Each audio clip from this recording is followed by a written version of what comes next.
ചില ദിവസങ്ങൾ രാവിലെ എണീക്കുമ്പോൾ തന്നെ ഭയങ്കര മൂഡിയായിരിക്കും. മൈൻഡ് ഭയങ്കര ക്ലൗഡി ആയിട്ട് എക്സിസ്റ്റൻസിനെ തന്നെ ക്വസ്റ്റ്യൻ ചെയ്യുന്ന ദിവസങ്ങളായിരിക്കും.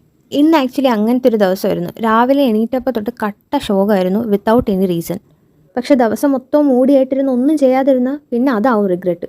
സോ ഐ തോട്ട് ഇപ്പം എനിക്ക് ഫീൽ ചെയ്യുന്ന കാര്യം ഒരു ജേർണൽ ചെയ്യാന്ന്. അപ്പോൾ അത് ഇങ്ങനെയൊക്കെയാണ് വന്നത്.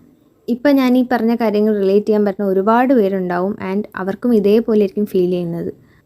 It's okay to not be okay എന്നൊക്കെ പറയൂലേ.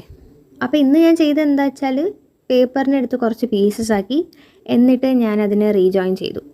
ഈ പേപ്പേഴ്സ് ജോയിൻ ചെയ്ത് കണ്ടപ്പോൾ എൻ്റെ മൈൻഡിൽ തോന്നിയൊരു കാര്യമാണ്, ഹീലിംഗ് ഒരിക്കലും നീറ്റല്ല. അത് സ്കാറ്റേർഡ് ആയിരിക്കും, മെസ്സായിരിക്കും, ബട്ട് ഇറ്റ്സ് ആൻ ആർട്ട്. ഇത് ഇത്രയും ചെയ്ത് വന്നപ്പോഴേക്കും എനിക്ക് അതിൽ എന്തെങ്കിലും വേർഡിങ്സ് ആഡ് ചെയ്യണമെന്ന് തോന്നി. So I wrote it as hope, create, inspire. സത്യം പറയാമല്ലോ, ഇത് കംപ്ലീറ്റ് ചെയ്ത് കണ്ടപ്പോഴേക്കും ഞാൻ കുറേയൊക്കെ ഓക്കെ ആയി. ആൻഡ് എൻ്റെ key of happiness is doing something I love. അതുപോലെ നിങ്ങൾക്കും കാണും എന്തെങ്കിലും ഒരു ഹാപ്പി ഫാക്ടർ. സോ നിങ്ങൾക്ക് ഇഷ്ടമുള്ളത് ചെയ്യുക, ഹാപ്പി ആയിട്ടിരിക്കുക. അപ്പോൾ ഇന്നത്തെ എൻ്റെ കഥാപ്രസംഗവും ജേർണലിങ്ങും ഇവിടെ അവസാനിച്ചു.